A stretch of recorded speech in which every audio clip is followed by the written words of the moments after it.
नेपाल सरकारले भारत अतिक्रमित भूमि लिम्पियाधुरा, कालापानी र लिपुलेक सहितको नयाँ नक्सा सार्वजनिक गर्ने तयारी। भर्खरै प्राप्त समाचार अनुसार नेपाल सरकारले भारतद्वारा अतिक्रमित नेपाली भूमि लिम्पियाधुरा, कालापानी र लिपुलेक सहितको नयाँ नक्सा सार्वजनिक गर्ने तयारी गरिरहेको छ। गत मंसिरमा भारतले नेपालको लिपुलेक लगायतका भूभाग भारतमा गाभेर नयाँ नक्सा सार्वजनिक गरेपछि नेपालले पनि आफ्नो भूमिसहितको नक्सा सार्वजनिक गर्न जनस्तरबाट व्यापक दबाव दिएको थियो। नेपाल सरकारले सो बारेमा कूटनीतिक माध्यमबाट नै समस्याको समाधान गर्ने बताउँदै निरन्तर प्रयास गरिरहेको थियो। तर भारतले भने नेपालको प्रयासलाई बेवास्ता गर्दै आएको थियो। पटक पटक वार्ता गर्ने प्रयास गरे पनि भारतले वास्ता नगरिकनै नेपाली भूमिमा बाटो निर्माणको कार्य गरिरहेको थियो। नेपाललाई कुनै जानकारी पनि नदिई नेपाली भूमि प्रयोग गरेर मानसरोवर जाने बाटो उद्घाटन भएपछि मात्रै नेपालले सो बारेमा जानकारी पाएको थियो। यसले नेपाल भारत बीचको सीमा विवादलाई थप नयाँ उचाइमा पुर्याएको छ। अहिले नेपाल सरकारले आफ्नो भूमि सामेल गरेर नयाँ नक्सा जारी गर्ने तयारी गरिरहेको छ। सो कुराको घोषणा हालै नेपाल सरकारले आफ्नो नीति तथा कार्यक्रममा पारेको भन्दै नयाँ नक्सा जारी गर्ने सार्वजनिक प्रतिबद्धता समेत व्यक्त गरिसकेको छ। सोही सरकारी प्रतिबद्धताकै आधारमा भूमि व्यवस्था तथा सहकारी मन्त्रालयले नक्सा बनाउने प्रक्रिया अघि बढाएको समाचारमा उल्लेख छ। लिम्पियाधुरा, लिपुलेक र कालापानी क्षेत्र नेपालको भूमि हो र त्यसलाई प्राप्त गर्न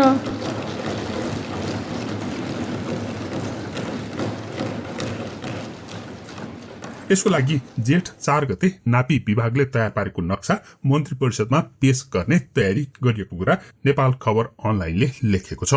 भूमि व्यवस्था तथा सहकारी मन्त्रालय स्रोतको हवाला दिँदै सो अनलाइनले भूमि व्यवस्था मन्त्री पद्मा अर्यालले सो नक्सा मन्त्री परिषदमा पेश गर्ने बताएको हो।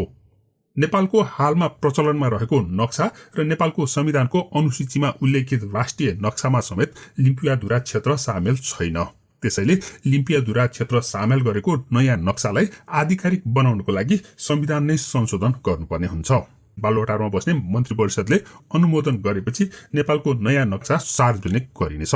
त्यसपछि संविधान संशोधनको प्रक्रियाको बारेमा समाचारमा केही उल्लेख गरिएको छैन।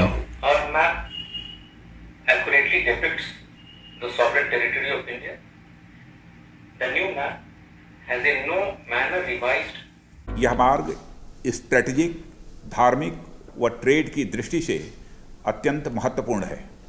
अब यह यात्रा 1 हफ्ते के अंतराल में ही मोटर मार्ग द्वारा पूरी की जा सकेगी।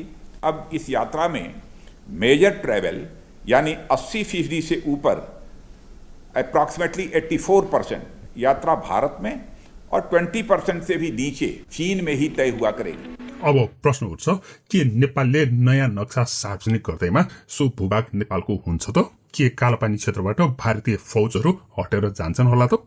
र यो मन्त्रालयमा आइसकेपछि बरु हामीसित नभएका प्रमाणहरू कहाँ प्राप्त गर्न सकिन्छ त्यसको खोजी नीति गर्ने, प्रमाणहरू सङ्कलन गर्ने र यथेष्ट प्रमाण जुटाउने कुरामा मैले महत्त्वपूर्ण भूमिका खेलेको छु।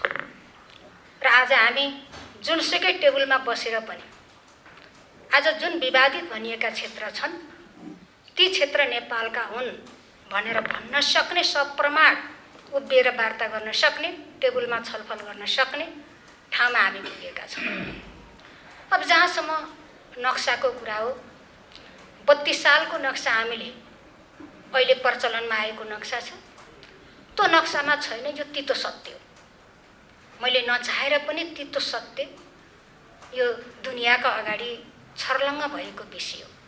नेपाली विज्ञहरूका अनुसार ब्रिटिस सर्वेयर अफ इन्डियाले सन् 1827 मा बनाएको नक्सामा पनि लिम्पियाधुराबाट निस्किएको नदीलाई काली नदी भनेर उल्लेख गरिएको छ। त्यसलाई सन् 1856 मा भारतको सर्वेक्षण विभागले प्रकाशित गरेको नक्सामा थप आधार दिएको उनीहरूले बताउँछन्।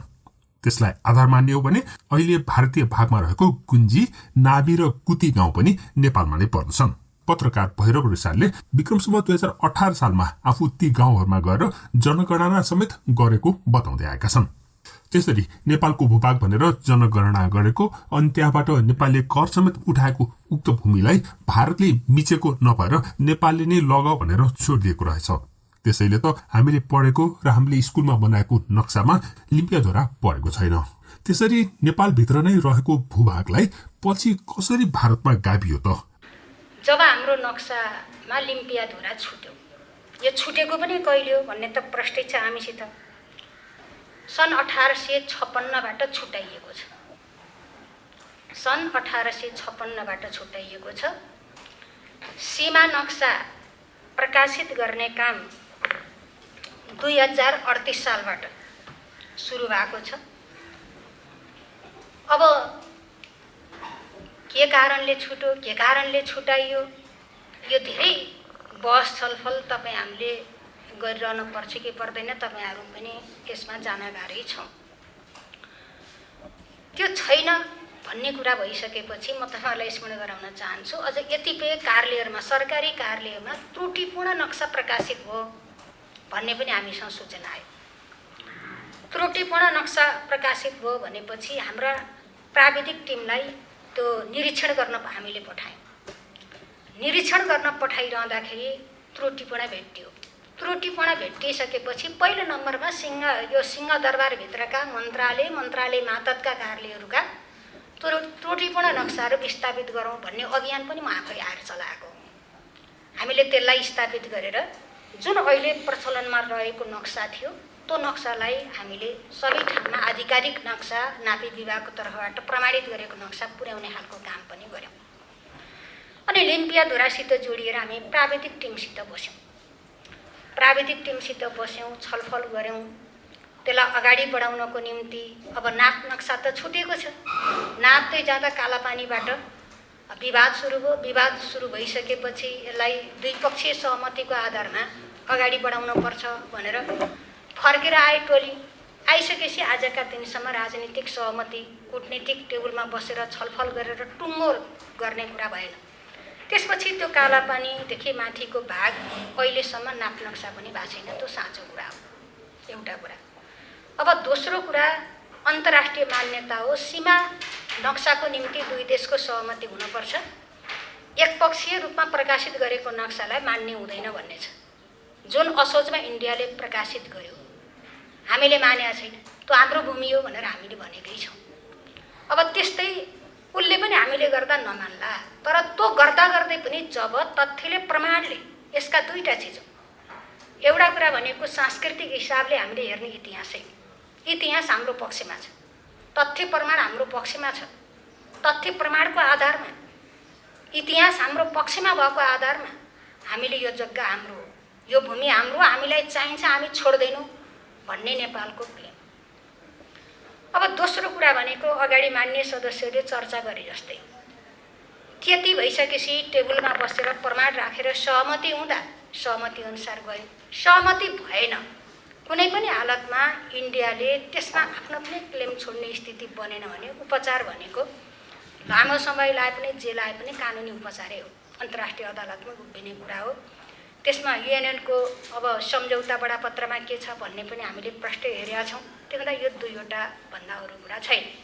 त्यो पनि हामी एउटा विश्वासका साथ सरकारको तर्फबाट परराष्ट्र मन्त्रीज्यूले असोजमै अब एउटा विज्ञप्ति निकाल्नुभयो, त्यसको निम्ति डेटै दिएर वार्ताको निम्ति आह्वान गर्नुभयो। अब उताबाट पनि पोजिटिभ कुरा आइरहेको थियो, यताबाट पनि हाम्रो प्राविधिक टिम आफ्नो तयारीमा छँदै थियो। तर पछिल्लो चरणमा के आयो भने पछिल्लो चरणमा सकारात्मक ढङ्गले अलि छिटै वार्ता हुने, वार्ता पनि हामीले निर्माण गरेको त्यो समितिमा भन्दा नि अलि हाई लेभलमा हुने कि भन्ने खालका केही सङ्केत आइसकेपछि तुरुन्तै वार्ता हुन्छ र वार्ताबाट एउटा निष्कर्षमा पुगिन्छ भने किन एकतर्फीय गरौँ, सहमतिमै गरौँ। यदि भएन भने हामी आफ्नो तयारीमा छँदैछौँ भन्ने हिसाबले केही ढिला भएको हो।